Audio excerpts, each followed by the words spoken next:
Search करें अवामी news. मुल्क भर की ताज़ा तरीन खबरों से बाखबर रहने के लिए सब्सक्राइब करें हमारे चैनल को और बेल आइकन ज़रूर दबाएं।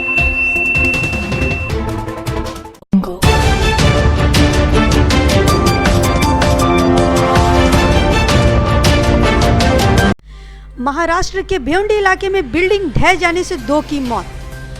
महाराष्ट्र के भिवंडी इलाके में वाक़े एक 4 मंजिला इमारत के अचानक ढह जाने से 2 लोगों की मौत और कई के जख्मी होने की खबर है। बताया जा रहा है कि इस इमारत को बिल्कुल गैर कानूनी तरीके से 6 साल कबल बनाया गया था, जिसमें 22 से 25 फैमिलीज रहा करती थी। लेकिन कल 8 बजे के करीब बिल्डिंग की दीवारों पर दरार देखे जाने के बाद म्यूनिसिपल एहलकारों को जानकारी दी गई थी और इसी की एमा पर वहां रहने वाले अफराद को वहां से हटा दिया गया। लेकिन बावजूद इसमें करीब 10 से 15 अफराद इसमें मुकीम थे। लेकिन रात तकरीबन 2:30 बजे के आसपास वो इमारत अचानक बैठ गई, जिस पर फौरी कार्रवाई करते हुए लोकल थाना टीम और NDRF एहलकारों ने रेस्क्यू ऑपरेशन चलाया, जिसमें 2 लोगों को मुर्दा हालत में बरामद किया गया, जबकि दीगर कई जख्मियों को इलाकाई अस्पताल में दाखिल कराया गया। साथ ही इंतजामिया ने अब भी मलबे में किसी शख्स के फंसे होने के खदशे के पेश नज़र कुत्तों को वहां तलब करते हुए